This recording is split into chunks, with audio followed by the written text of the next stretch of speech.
Con otros temas, más información, el Día Internacional de la Inmunización se conmemora el 23 de abril, sin embargo las autoridades de la OMS decidieron reconocerlo destinando una semana y precisamente para platicar de este tema hoy nos acompaña la doctora Rosa María Wong, jefa de Subdivisión de Investigación Clínica de la Facultad de Medicina de la Universidad Nacional Autónoma de México para revisar los retos en nuestro país acerca de este tema. Doctora, gracias por acompañarnos, muy buenos días. ¿Qué tal? Buenos días, saludos a todos. Un gusto estar con ustedes platicando el día de hoy de las inmunizaciones. Doctora, ¿cuáles son los principales retos que enfrenta nuestro país, que enfrenta el Estado mexicano, que enfrenta el gobierno, que enfrentan también los habitantes respecto a la inmunización, respecto a la vacunación, de la que también tanto se ha hablado, sobre todo durante este sexenio? Bueno, yo creo que uno de los principales retos, sobre todo en este sexenio y después de la pandemia, es lograr pues recuperar estos porcentajes tan altos que teníamos antes de vacunación. México llegó a ser uno de los líderes a nivel mundial y también en Latinoamérica en cuanto al esquema nacional de vacunación, porque fue uno de los que primero tuvo un esquema nacional de vacunación completo. Yeah. Y llegábamos a coberturas hasta 95% de la población. El problema es que durante la pandemia perdimos una gran cantidad de cobertura a la población mexicana.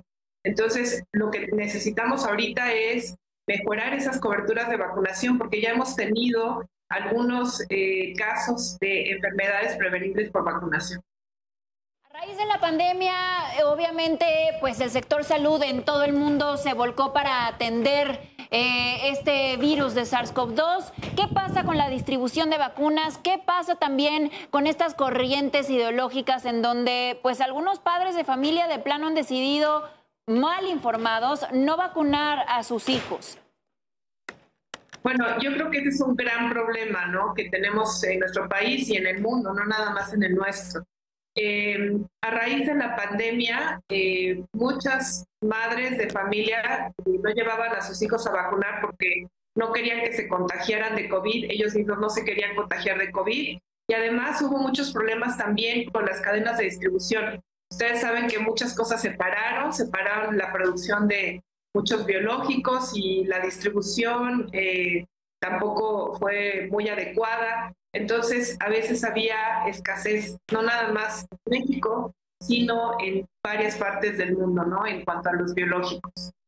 Actualmente que se ha retomado, que hemos regresado ya a cierta normalidad, bueno, pues estas cadenas de distribución y producción de biológicos, pues ya se está normalizando, está llegando otra vez a su punto, pero desgraciadamente pues todavía no tenemos una cobertura de vacunación adecuada, ¿no? Necesitamos hacer campañas y necesitamos hacer pues mucha promoción entre la población para que la gente vuelva a tener esta confianza en las vacunas que se aplican en el sector salud y que podamos lograr las coberturas del 95% que teníamos pues en los años 90, ¿no?, 2000, que fue cuando tuvimos estos programas de vacunación muy exitosos.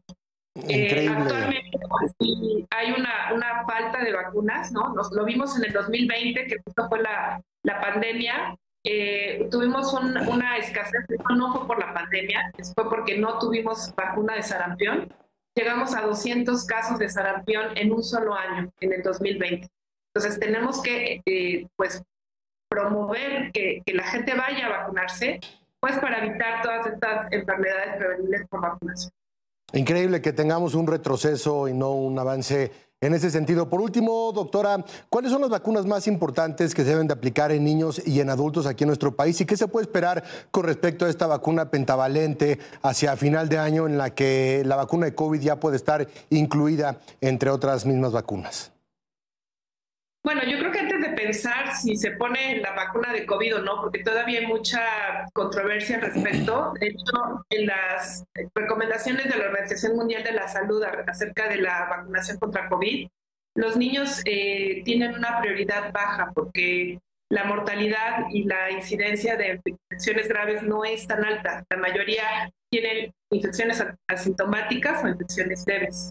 Entonces, la introducción de la vacuna COVID, yo creo que todavía tenemos que discutir un poco más y ver cómo evoluciona el virus y las tendencias de este virus.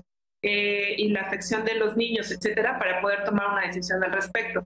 Pero por lo pronto, bueno, pues tenemos el esquema nacional de vacunación en México, que tenemos la vacuna hexavalente, la vacuna de rotavirus, neumococo, la hexavalente tiene hepatitis B, polio, difteria, pertusis, hemófilos influenza tipo B, hepatitis B, ¿sí?